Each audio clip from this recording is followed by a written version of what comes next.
All right, ladies and gentlemen, boys and girls, whether you're here on Earth or in another galaxy tuning in, we thank you. We're appreciating you guys spending some time to rock with us. I got a special guest today, Nikolas Moore, who will introduce himself in a second. But in terms of kind of where you are, I've been rocking this community college group for about 2 years now, doing a little bit of teaching at Stanford and some at the University of Illinois. And then also just really, really interested in kind of the intersection of education and academia, where it kind of meets crypto, where it meets Web3, where it meets blockchain technology. And Nick is one of the folks that is like one of my favorite folks to follow in the space. It's got a really cool company to introduce and talk about. And we've got lots of things to discuss because the world of Web3 and the roller coaster that is the crypto cycle has taken us on some adventures in the last 24 to 48 hours. So I'm here in Silicon Valley for folks that have never seen one of these before. But Nick, I'll pass the popcorn over to you, man. Take a couple minutes to introduce yourself, tell the people who you are, where you are, and how you find yourself in this space. Then we'll do some fun Q&A after that. Cool. Well, thanks, Brandon. Happy to be here. So I came from the same place you're at right now, right? So you and I knew each other through Amazon Web Services, got connected a little ways back, and so it's obviously a pleasure to be here talking. I am kind of like your average Seattle cliche, right? Born here, raised here, still here, getting rained on. Worked for Amazon for a while, and then went off the beaten path to start this company in January. I sort of hit a wall to say, like, I loved working at Amazon and I loved the customers that I had, but I wanted to do something on my own. And so the whole big idea with what I'm up to now is basically bringing the barrier of entry down for developers to build on the blockchain. My pet theory is that, part of the reason the space has looked so weird and unfriendly to the mainstream has been, so complicated to develop anything that most of the reason anyone's done it has been for immediate profit motive, right? Releasing tokens, needless commodities of, nonsense. And so our intention is to build something like Stripe for the blockchain, right? Make it very easy for any developer to build in any coding language on any blockchain. And maybe if we do that, then we can start to see some actual like value added implementations crop up and maybe avoid some of the messes like what we're seeing today. Yeah, thanks for having me, sir. Yeah, for sure. So if you're watching this like a year from now, like today, actually, what we're talking about, we saw FTX and Binance. We saw Binance letter of intent get signed today, and it looks like that acquisition will be happening. So kind of the big names and the leaders of those organizations, CZ on the Binance side, and then SBF on the FTX side. Been jousting a little bit on Twitter and the socials for a little while, but yeah, we'll see what this merger looks like in the weeks to come. But yeah, that's the news of the day that's got a lot of people buzzing. Yeah, hopefully, I'm hoping somebody watches this like 2 years from now and it's just totally old news and there's some other exchange that's taken everybody's place. But it's definitely, I mean, it's Pareto principle, right? Like the big fish get bigger, and today the biggest one ate the third biggest one, and now we're left with what basically, Coinbase, Binance, and Huobi, and what else? Maybe we date the situation a little bit to explain at least what we think went on for the first minute or two. What do you think? Yeah, go for it. I'll let you kick it off. So and I'll try not to turn this into too much of like a rant from a place of personal self-interest, but I already kind of hit on it, right? It's needless releases of tokens for no great purpose except for to create an investment vehicle for retail investors to glom onto, and I think that's what got FTX in trouble today, right? Like I think behind the scenes, obviously, it was a different story than what the public saw. What the public saw was CZ, the CEO of Binance, who held a lot of FTT token as a result of an investment that they made in 2019 into FTX, say, well, I'm selling the token as a result of maybe some concerns about the liquidity available on FTX. And of course, immediately run on the bank. FTX can't cover deposits. All the investors are pulling billions of dollars of cash out. And FTX, it appears behind the scenes, was in a bit of a liquidity crunch. And then it begs the question, why? And it appears, outside looking in at least, that the story behind the scenes was that FTX, the exchange, had loaned investor capital to Alameda Research. Sam, the CEO of FTX's private investment fund, collateralized by FTX's own token, right? And it becomes an issue when they've released a token. The token isn't fundamentally backed by any value. There's not much you can do with it, and certainly you're taking loans using the token as collateral. It means that if the token price collapses as a result of maybe your largest investor selling, that you don't have the ability to go get more loans to cover investor deposits. And certainly if those investor deposits are being traded, then you can't pay them back, which means that Sam Bankman-Fried is potentially having to sell his global exchange, third largest exchange on earth, and somewhat of a fire sale to his largest competitor, which it's like, oh man, how early, like you think, institutions are getting in, Starbucks is getting in, JP Morgan's getting in, and this is starting to mature a little bit, but then like this happens and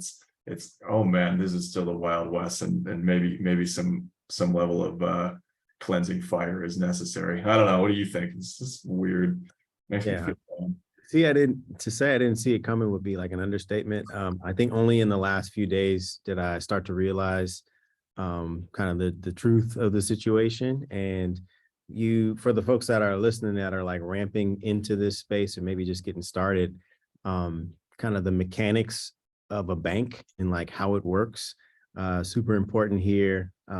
Also, I've been, monitoring the social media, kind of Twitter back and forth, and it's interesting to look at kind of the statements of, SBF or CZ, or even back in like the Luna days, like to take the statements of Do Kwon and kind of, you have to do kind of the in-between math of taking those statements and then like being able to do some balance sheet analysis, some on-chain analysis, some like reading of the tea leaves, and come to a deduction yourself as to what's really happening, because there's no easy button as of yet to really make it make sense for you if you're just getting into this. So and it makes the space look a little scary too, right? Like I feel like people outside looking in, it's easy to get caught up and lose what the true value of like the underlying technology here, blockchain, is in the grand scheme of billionaires playing power games with each other, liquidating retail investors as a result of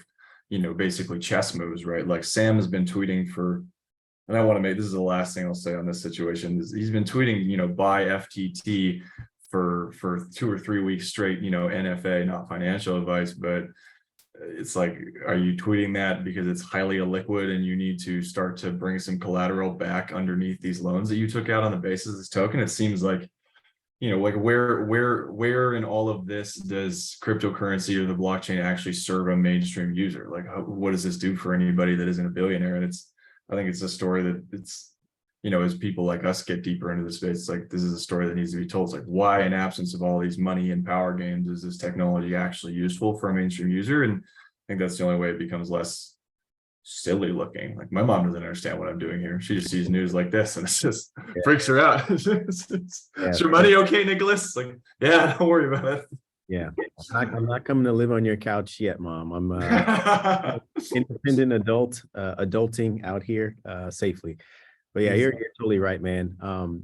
Maybe we don't want to decouple also like the good work that some of these folks are doing. Like I know SBF and like Brian Armstrong from Coinbase are always like educating our senators and like our Congress people and making sure that kind of the message of crypto and the language of crypto is accessible enough for, again, like my mom and your mom to be able to understand and like on ramp into this at some point in the future.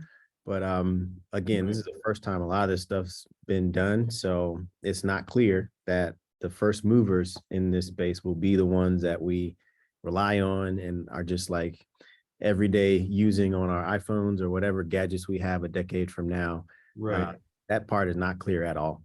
Right. I mean, and that's the most important part, right? Like you think about the motivations of a politician in this world. It is not even necessarily to protect retail investors, although some of them purport to, right? It is to garner votes to stay in power, right? Which means that they need to be acting in a way that is eminently favorable to, critical mass of people who would otherwise go voting for them. And so if we want to see, broader mainstream adoption, then it needs to be that blockchain is doing something actually useful for these mainstream users, such that they're in favor of it, such that the politicians who are in charge of legislating around this are sort of under the gun to be providing, more regulatory clarity such that, these mainstream users who are benefiting from it can continue to enjoy whatever it is they're enjoying. But the reality is it hasn't really made it to these mainstream users yet, right? It's like 2 million active NFT holding wallet addresses, maybe 5 times that amount active crypto holding wallet addresses, and it leaves behind most of the earth where, suppose that eventually, the blockchain does do something useful for them. That's when,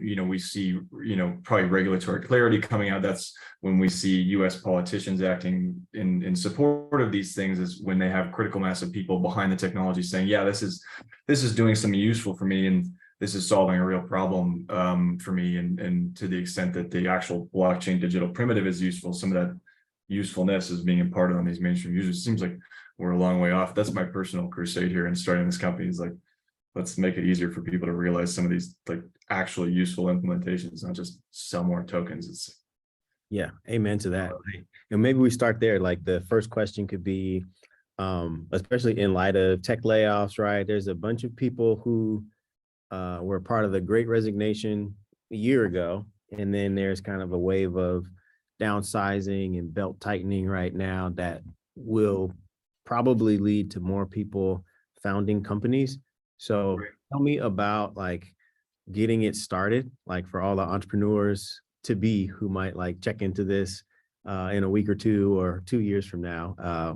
What was it like to actually get prepared to do it, and then to actually, launch out maybe on launch day, that first prototype or that first couple of weeks?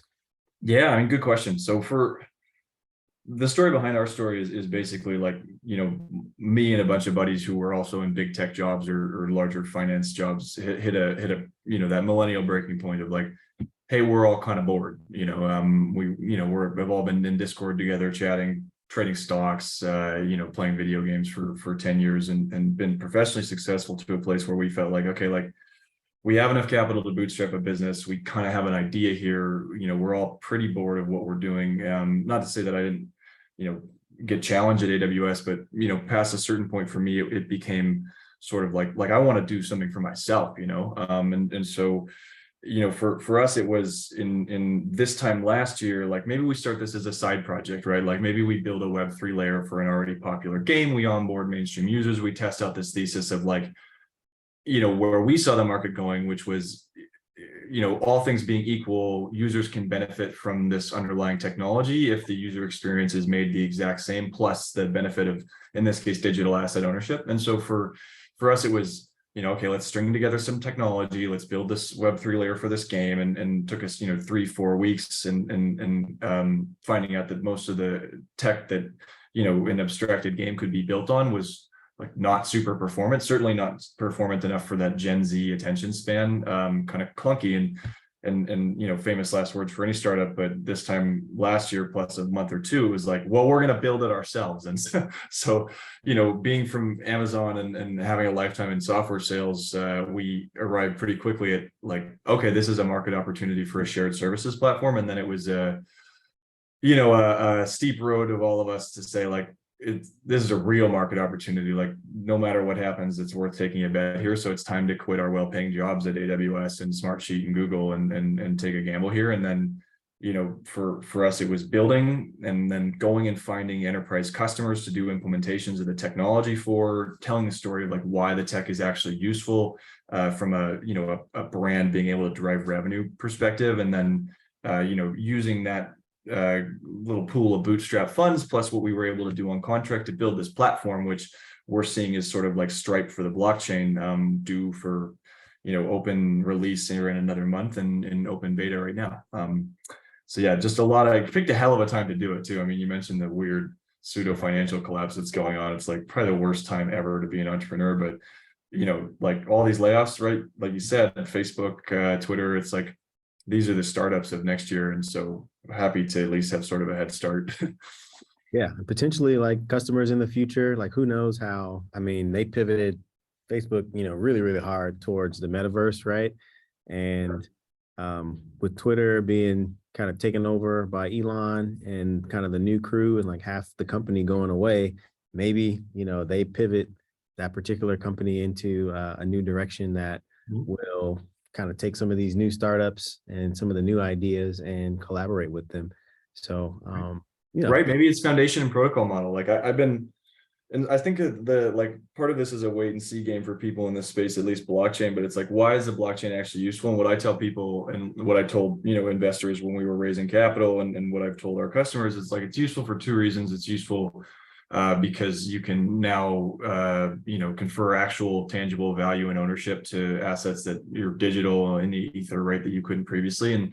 And then the second reason it's useful is, death of the non-value added middleman, right? It removes friction from inefficient markets, makes them more open. And I think DeFi is probably the most obvious implementation that people have caught on to. It's like, okay, this is actually useful where, banker salaries are being abstracted into code run on open databases. And I think, you can abstract that model and put it on any centralized entity underlying a network, right? And so social platforms might be next, like Twitter, maybe moving this direction. Saw some text come out around that. Seems like Jack Dorsey has said it's not Web3 anymore, it's Web5, which is confusing. But he's got a platform on the works, and so it seems like maybe some of these more bloated companies from this last 10-20 years of excess trim down a little bit, and a lot of those guys move on to start the next FANG companies, whatever those are 10 years from now. I got to believe it'd still be Amazon. But maybe a few new faces. Be interesting to see. Yeah.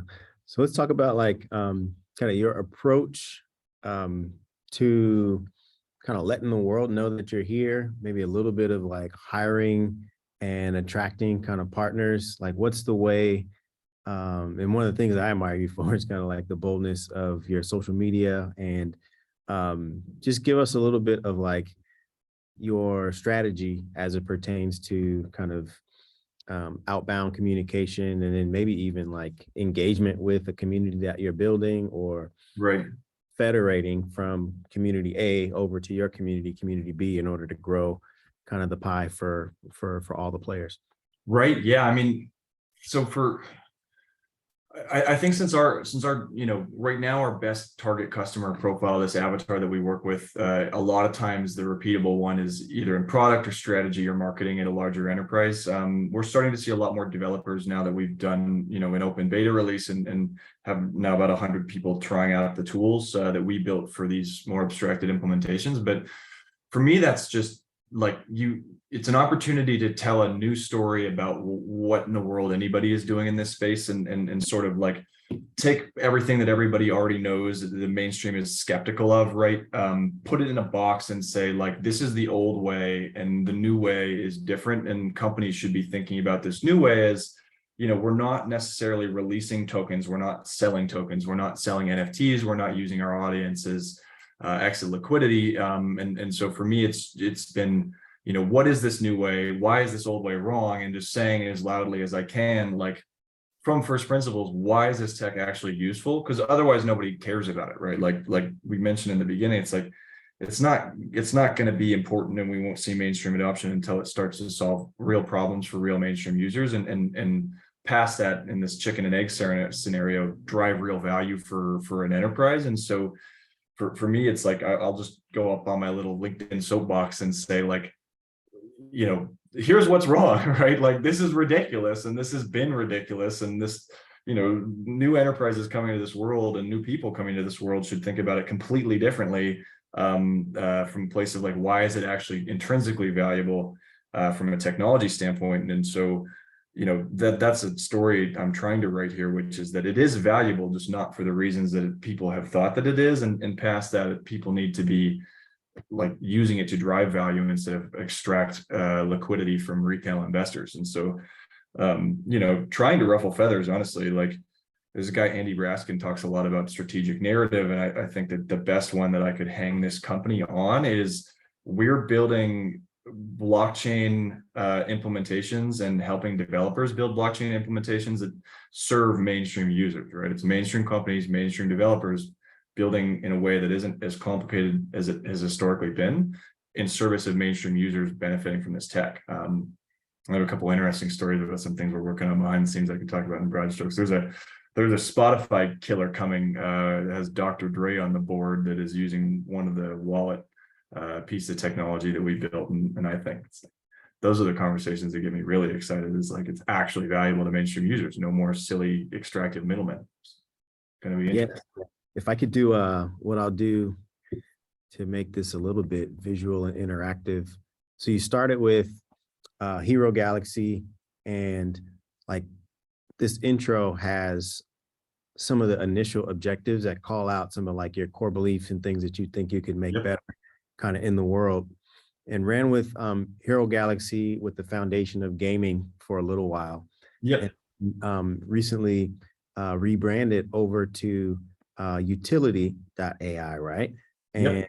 And changed the look and feel a little bit, changed maybe the direction in response to some of the market and Yeah. where that was going. So give folks a little bit of a sense for thinking on your feet, kind of entrepreneurship in Yeah. motion, and managing kind of some of the change from HeroGalaxy over to Utiliti. Yeah, the story, man. So like I said, this originally started out before we had all quit our jobs and when it was still more of a side project, is like, hey, we're going to build a Web3 layer for already popular video games that integrates seamlessly and gives users that play those games already sort of the benefits of blockchain and the benefits of digital asset ownership without any of the friction, right? And it took us longer than I care to admit to realize that we were pretty terrible game designers. So, and so, from like, and you have to be intellectually honest with yourself, especially when you're up against the wall as an entrepreneur, to say like, is this working or is it not? And for us, it was like, 2-3 months in, we had built this game, we had built this NFT collection and this community that was really strong tied to the game. It was in browser and it was in Minecraft and it was moving to GTA. And then, we hit a wall saying like, man, we're terrible game designers and this probably doesn't have too many legs. Like, yeah, we've built all this incredible technology that nobody else has in order to confer this extremely positive user experience in the context of these mainstream kids, these Gen Z teenagers interacting with Web3 in a frictionless way. But none of what we have to offer them is actually very fun, aside from the technology. And of course, that's, 2 or 3, 4 or 5 minute interactions that the users have. And then past that, it was like, okay, well, we're having to design fun gameplay. And that was a gap. And so for us, it became like, we built the technology, Microsoft now has an issue with NFTs. The Web3 layer is fantastic, but the games that it sits on top of are not great. Like, maybe we switch this around and say, the gaming isn't working. The Web3 layer is fantastic. Nobody else has it. It's time to bring it to the market. And so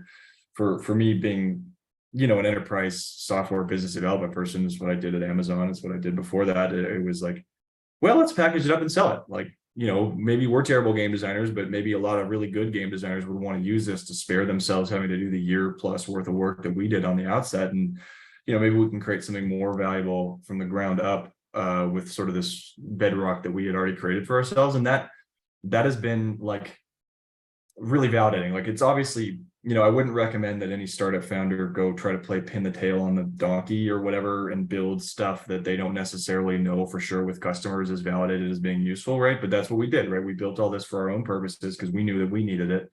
And then we turned it around and started to sell it. And it has been very validating, and thank God. And I think there's some element of luck involved in this, because what we said this time last year was basically like, some level of centralization needs to be blended with these concepts of decentralization such that, the tech that interacts with the blockchain can support a user experience that is designed from the ground up for a mainstream user to come interact with the blockchain without necessarily knowing that that's happening. And we had no idea that Reddit was going to take off and that Starbucks was going to start to adopt this model as well. This was just us playing pin the tail on the donkey, hoping for the best, that we had built, what 1-2 years out would be relevant. And so now, thank God, that appears to be the mental model that most people are approaching, and then the one that I hope to see proliferate, which is like, we're giving mainstream users, the benefits of blockchain. We're solving some issues for them with it. We're not forcing them to deal with, if they don't want to, wallets, on-ramping fiat, clunky UX and UI. And so thank God. But yeah, it appears that we were on the tail of a more successful business here. We've grown to about $1 million in ARR pretty fast, which compared to the deals that I was doing at AWS, it's like, shoot, now I'm the small fish or whatever. But it's still a race, and I'm happy to say that we're at least moving. Yeah, nice insight to pull out of that, for entrepreneurs that are getting into this is that it's not necessarily the first idea or the first seed of something that you start with. The product will look different. You'll react to different market conditions and like different epiphanies that you have and realizations about your own team's capabilities. And then kind of the ability to adjust and adapt is as important, sometimes more important than the initial idea and kind of where you thought you were headed. So, Right. to pull that out of the story here. And, you mentioned a couple of things. You mentioned like abstracting away a lot of the technical um, things that underlie this technology so that consumers don't have to worry about it. And then you mentioned some big established brands that are like coming into the space. Reddit did their big thing with NFTs, and Starbucks, like, their rewards program is the thing that everybody uses and everybody knows about. But like underneath it, I think they've done a really good job of abstracting away all of the stuff underneath so that nobody really has to worry about it. And then, Right. banks like JP Morgan, I think this week or last week, started to dip their toe in publicly to this stuff. So comment a little bit on like um, interacting with kind of big and established brands that are trying to get into the space, as well as that abstraction layer, trying to hide the super engineer nerdy stuff that people don't have to know about in order to enjoy and benefit from this. Right. How you go about that abstraction and how you go about blending that into a cool user experience. Yeah. Well, so as far as the brands, it's been really interesting, right? Like, most of them are working with consultants and strategy folks, and some of those people are really great. Like I know the folks that are working with Starbucks, Form 3, they're fantastic. They're very intelligent and that they have a deep background in digital loyalty.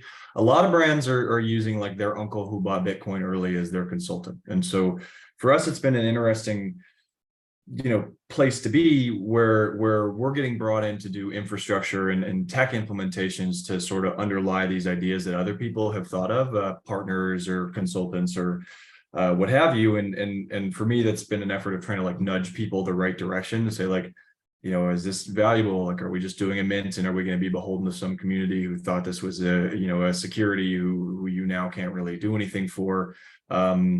And so, when we get engaged, it is often a lot of the time through folks who work at AWS, who knew me, who I onboarded, who were salespeople, or partners of ours that are value added like Forum 3. And that conversation is usually just like, crypto aside, blockchain aside, what is the user experience you're looking to create here? And what we're seeing sort of start to be repeatable is like, I'm a brand with a consumer facing offering. I want to give away the digital collectibles, these NFTs altruistically, right?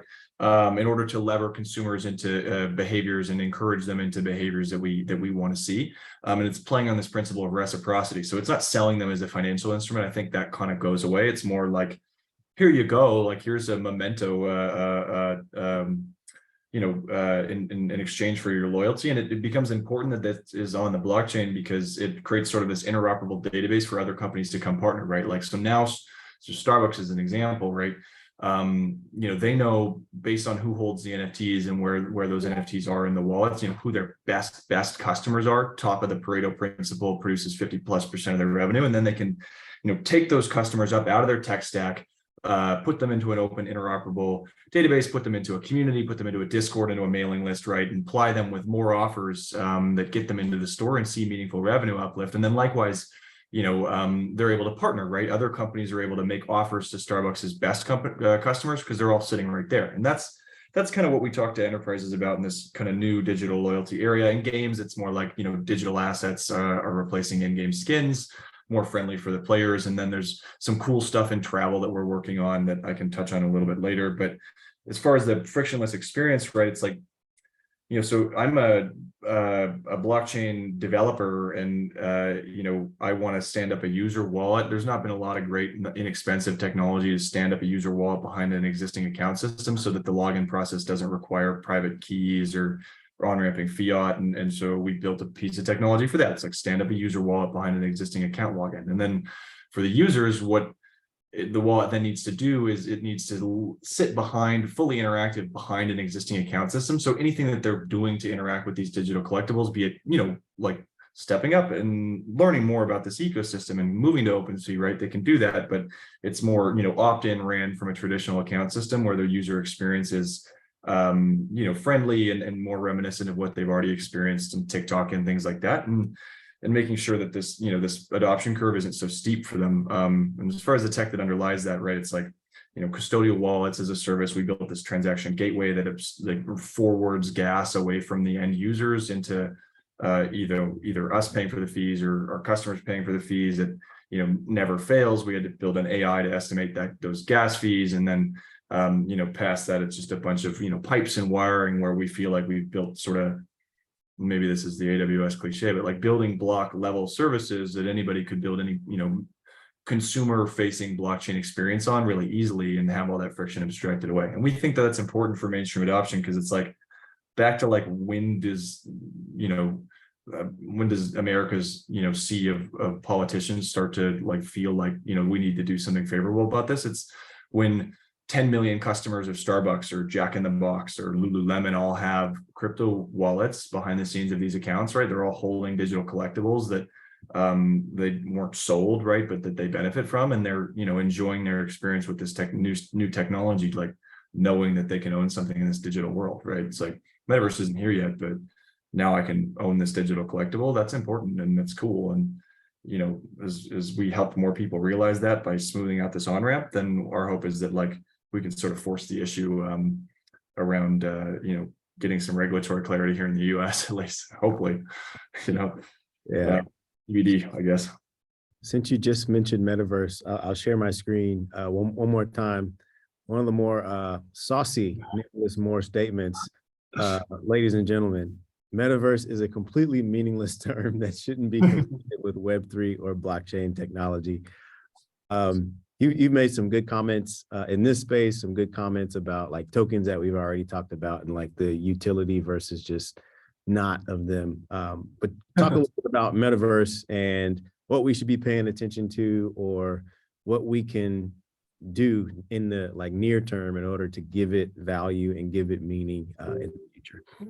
Right. I mean, so it's nebulous, right? Like that's my big issue with it, is that it's such a nebulous term, metaverse, that it doesn't really mean anything, or it means everything, right? In my head, I think the best definition that we've arrived at for metaverse is kind of like this, right? Like we're all kind of in the metaverse. Like I am sort of a symbiote with my phone, right? I wake up and against my better judgment check it, right? I'm seeing notifications go off during this phone call, and this world that I'm in plus this world that I'm attached to, right? That is what, at least in my head, is a good definition for metaverse. And so that is the definition that I'll accept. The one that I won't accept is, basically using metaverse as a replacement term for open world video game, right? Which we've already had for 20 years, starting with basically World of Warcraft, right? As a means of appeasing shareholders, stakeholders, investors, right? Like I think that's where metaverse went off the rails, was when it started to become ubiquitous. Like, this brand is entering the metaverse, that brand is entering the metaverse, and really it's just they're building something in Roblox. And it's like, well, maybe Roblox is a metaverse, but it's also like, it's just an open world multiplayer video game with some level of customization. And like I was playing Second Life at age 11, and that was a metaverse by the same logic. And so I don't love it, right? Because the term doesn't really mean anything, and I see it mostly get bandied around by people who have somebody who some group of people who has vested interest in whatever they're selling, and trying to portray it as something larger than life, when the reality is, like, in my head, metaverse becomes real when we are in this Ready Player One world. Like that, I would concede that that's a metaverse to the extent that anything is. Likewise, I do think, like, you and I are sitting here talking, looking at hardware screens. You imagine AR gets good enough, which it will, right? AR gets to a place where it's good enough, and then it's just, I'm able to see screens that are conjured up in front of me, and no more hardware screens anywhere. And I think that takes us one step closer. But for the interim period, it's like, it doesn't really mean a whole lot. To the extent that it does mean anything, it's literally just me looking at my phone, and then I'm in the metaverse, right? And it has almost nothing to do with Web3 and blockchain and why that's useful, right? Like that's my big issue, is that it's been conflated. Like I even had somebody reach out to me asking about, it's like, I'm writing my master's thesis on the metaverse, and I would love for you to comment. And it's like, I don't know anything about game design. I don't know anything about open world design. What I do know about is like why an open decentralized ledger technology is useful, and that's totally separate. I do think, like, this concept of digital asset ownership blends nicely with this idea of some future metaverse in which you could own the assets that you like tangibly own the assets that you had in the metaverse. But until then, it's like these are separate and they should be treated as separate, because in the near term, the reason that blockchain ends up actually useful is back to this whole death of the middleman concept, right? It's useful because it removes friction from inefficient markets, totally different than the metaverse. I'm talking about like creator platforms, social platforms, travel platforms, right? Where, you know, the users are able to accrue some level of extra value as a function of not needing a centralized entity that has a profit motive to maintain whatever platform they're operating on. And that's, you know, it's a new abstraction empowered by this digital ledger technology, literally nothing to do with Roblox. And so I don't like that. I don't like that it's become conflated, because like, you know, digital asset ownership is going to be a lot more important in this world, right? The one that we're in now, where I can, you know, I'm a hotel, I can sell all my tickets or my bookings as NFTs and then facilitate a secondary market therein and not give all my money to booking.com, right? That's useful now, has nothing to do with, you know, me putting on a VR headset. And so I don't like that the two terms became conflated. And I think that that's really like a, you know, people tell the narratives that get capital, and I think that that was kind of a function of like this, you know, wave of speculative capital rushing into this world and telling a story that resonated and was meaningless enough to resonate with anybody. I think for young entrepreneurs that are out there, like, you know, language is super important and it matters. And if you were to pull kind of the keyword or the buzzword of the day and integrate it into your startup, like your chances of raising more money based on how you talk about your thing, whether it's actually that thing or whether it's not really that thing, you're just kind of re-tagging it or kind of calling it something different in order to raise more capital. I think that's putting a magnifying glass to right now. Well, it's generative AI right now. I'm proud or disappointed to say that we're actually working on something similar in the context of smart contract writing with some of the folks, some of the essays actually at AWS. I think one nice takeaway for this, not to make it an AWS shill session or whatever, but you know, there's a lot of resources at Amazon where, you know, if you're a startup, you should be thinking about how to take advantage of that. And likewise, other companies like Vercel and Firebase, right? If you're starting a company, you can get your costs minimized on startup, especially on the tech side, simply by, you know, going and taking advantage of some of these programs that some of these larger, especially hyperscaler cloud providers offer. And that has been just invaluable for us getting off the ground, is like knowing that we have support and resources that we wouldn't otherwise, and understanding how to kind of work with a bigger company, because, you know, I cannot understate how helpful that has been. Yeah, that's awesome. So maybe we take a little of a, let's call it 20-second timeout. We'll jump out of the metaverse and kind of Web3 land. And like when you're not thinking about the company and like in this headspace, what is Nikolas doing to enjoy himself, or as hobbies or that kind of thing? Good question. So I really like this guy, Andrew Huberman. He's a neuroscientist at Stanford. And so I've kind of structured my hobbies and my day around what I've at least heard is going to make me happiest and most productive. And so for me, it's like, you know, I'm up in the morning, I'm trying not to look at my phone, right? I'm trying to, you know, take at least a 15-20 minute breather to get set, so I'm not plunged straight into this world of like, I have 80 notifications anxiety. View morning sunlight, right? So a little walk and coffee, and, you know, I live by the water. And so, you know, I usually walk to the beach, and then after work, you know, to the extent that work ever ends, it's like, I'm usually, you know, I'm kind of boring, honestly. I'm either reading a book or, like, I blurred out, but I got a big stack of books behind me. And I'm trying to learn as much as I can, as fast as I can, about how to be a better entrepreneur, because I don't want the size of the business to pass my skill set by. And then, you know, if it's not that, it's, you know, I'm usually either like at the gym, to the extent that I can keep myself from wasting away from, like, you know, like when I felt super buff college football, that type of body, and now I'm all skinny and sad, and so I'm trying to hang on for dear life to both my hairline and the athleticism, you know. And then on the weekends, now that it's winter, I'm typically skiing. I spent a lot of last year traveling when we were working from home, and normally I would be off doing that, and maybe, you know, light at the end of the tunnel, 8-10 years, you know, grow this business to a place where I'm not having to do so much, and maybe I can go back to that and catch me wandering around Costa Rica or something like that. Nice. You mentioned education, which I think is a certain topic where people get confused as they enter kind of Web3, crypto, just blockchain space. Like, what are some of your go-to assets or resources that you send people to that are trying to like learn how to spell NFT or just like get this one-on-one stuff figured out? Yeah, good question.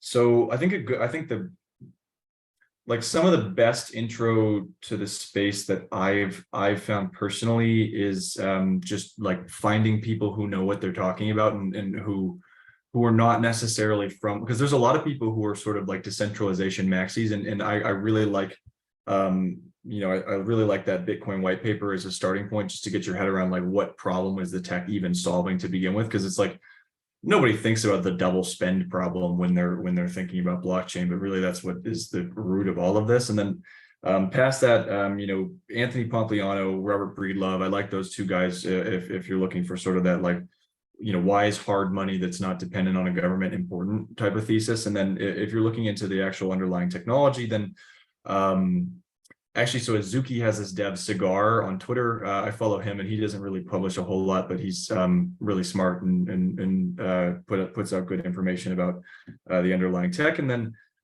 past that, I think that a lot of information that's coming out from Vayner3, who's kind of a partner of ours, as far as the playbook that they're writing for what this technology looked like and its adoption curve toward being, relevant to the mainstream, right? They've got a good pulse on kind of what's coming next. And, Gary Vee called a lot of things early, and I think that DNA kind of blended into his media at Web3 company. And so I get a lot of following them. It's just find the right people, find people you can trust. And then I think this new world is less, consuming from institutions and more finding people you can trust to disseminate information to you. And so I've tried to find good people and then pay attention to what they're writing, and then try to distill it onto I'm writing a blog now just to, pontificate at people as though I don't already do it enough. I'm talking for 30 minutes straight at you. And try to, it's just find good people and listen to what they say, and whatever piques your interest, try to chase that. It's like that's all life is really. You chase that sense of meaning, whatever gives you that sense of meaning.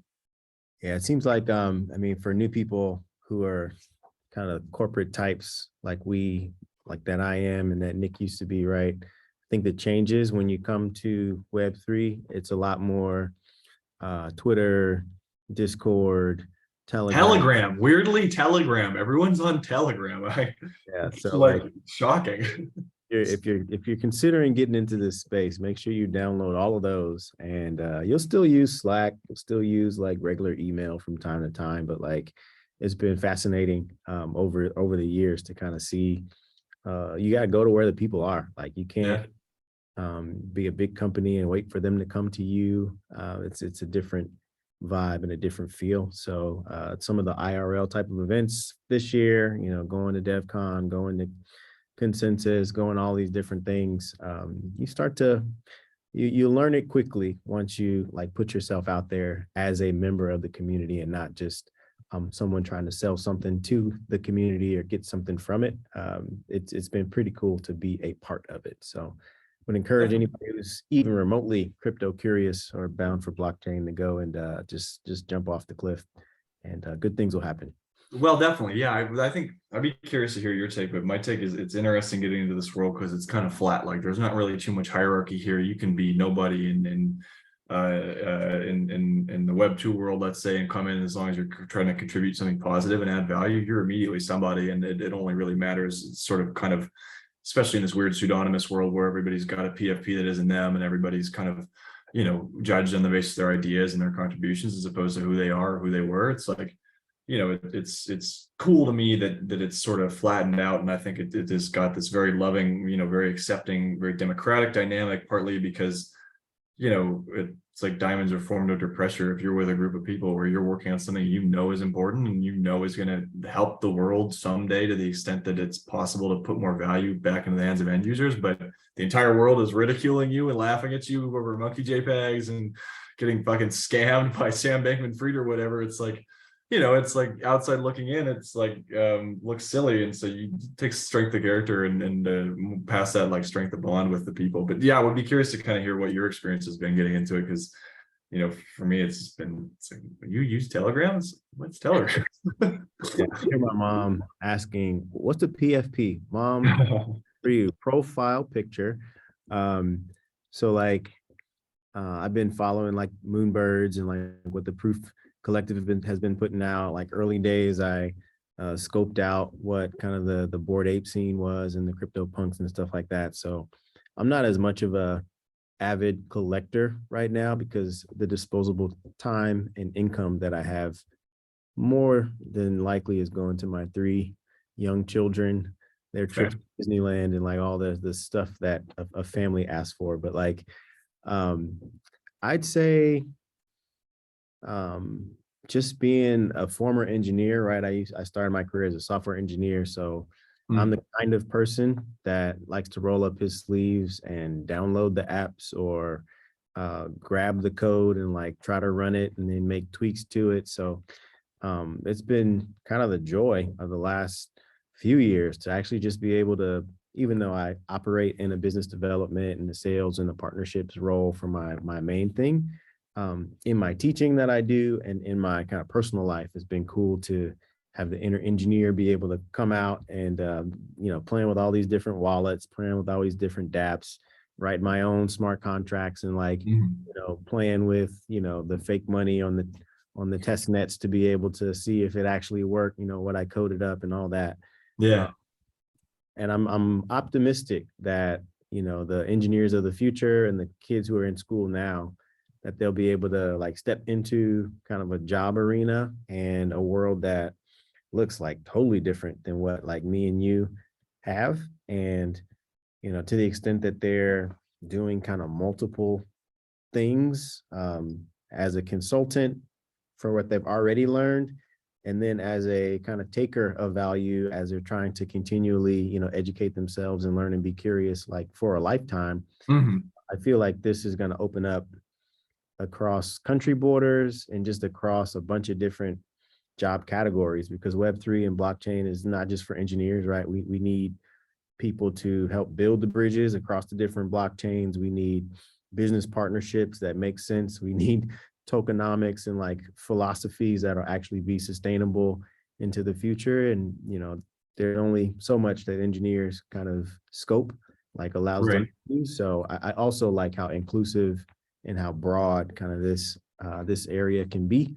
And always like bleeding edge research stuff to look into. So like going to DevCon last month, it was all about ZK proofs and rollups. It was all about like security and like auditing smart contracts.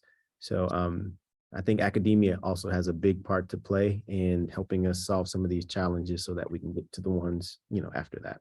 Definitely. I mean, what's coming out? I was hearing that the class at Stanford was so oversubscribed that there were people outside the doors of the conference hall, trying to listen in to the blockchain crypto. Like it's interesting. It's a weird space to be in because it's like, man, there are such major advances going on in this technology, and yet because it's tied to these financial instruments, it's so heavily tied to this larger macro inflationary deflationary cycle that we're watching with the global economy. It's like, outside looking in, it's like, oh, crypto's dead. And it's like, no, like there's 600 kids trying to take a class at Stanford to learn more about like this incredible new technology that lets you, use code to instantiate value in this digital world and build stuff on top of that value. It's like very cool and very novel, and who knows what is going to come out of it. And yet, it's like, oh, crypto is dead. And it's like, well, fuck crypto. I don't care about that. It's like this technology is very cool. And so,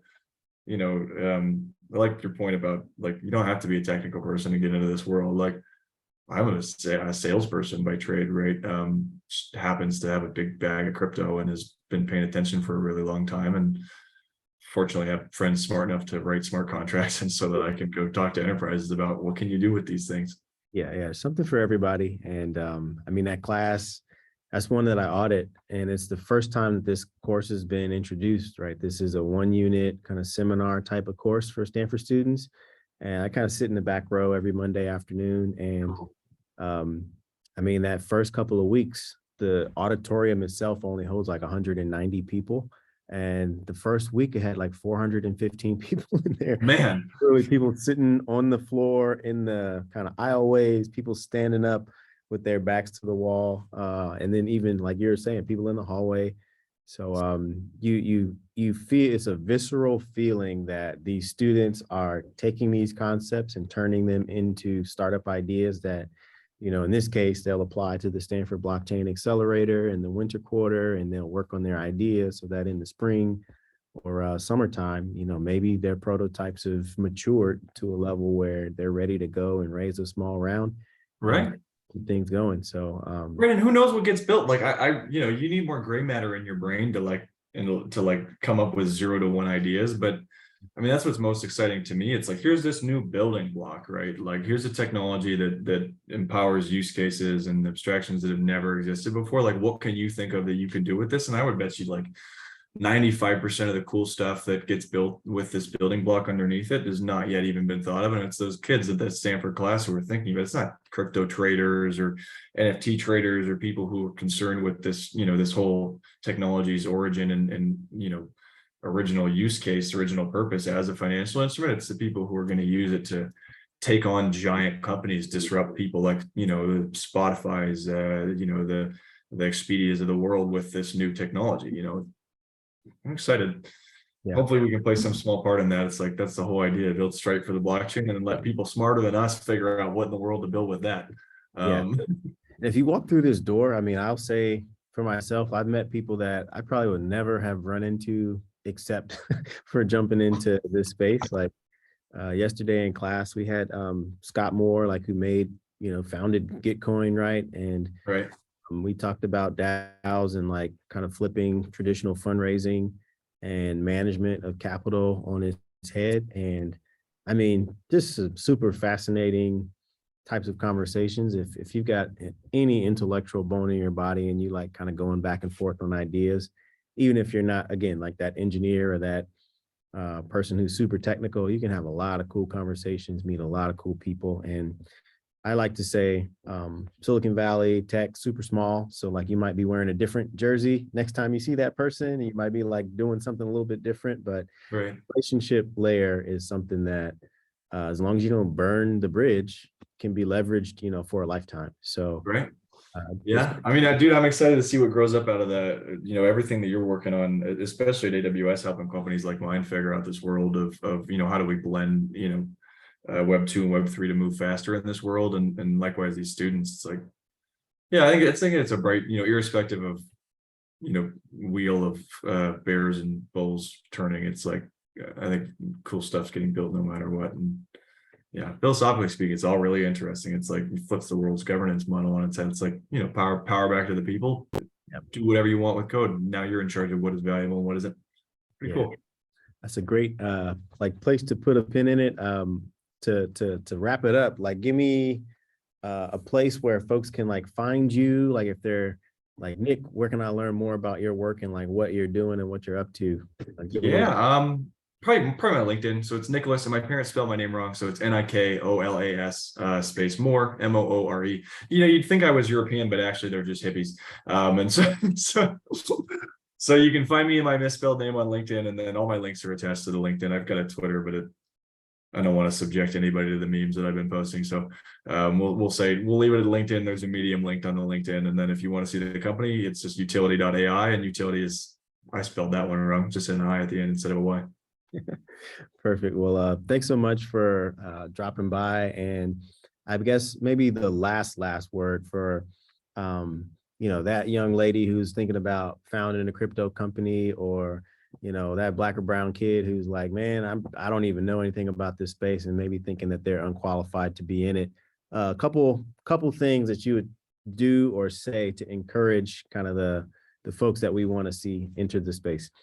I just say do it, right? The best part about crypto and the best part about blockchain and the best part about Web3 is that, like I mentioned before, this is a world where you're judged on your contribution and how much you're helping and how much you're putting forward, be it your ideas or your tech or your work, right? And so, any reservations, I would say this is one of the more accepting places on earth. This is global, it transcends borders. It's a lot of very like-minded people building together to sort of try to change the world. And I don't think there's any limit or barrier for people to be involved in that, no matter who they are or where they come from, right? Like, I think the, last thing I'll say, and this is, an entrepreneurship tip or maybe something like that, but we can, put in place a set of values, kind of like Amazon's leadership principles. Now that we're up to like 20 people, it was important to scale on a bedrock. And I think the first one was, it was like, we hire for people who believe in our mission and work ethic, right? And we don't care where you came from or what your background is or where you went to school or what you've done before this. We only care about what you did this week. And so I think that's like kind of the energy of most of the space. And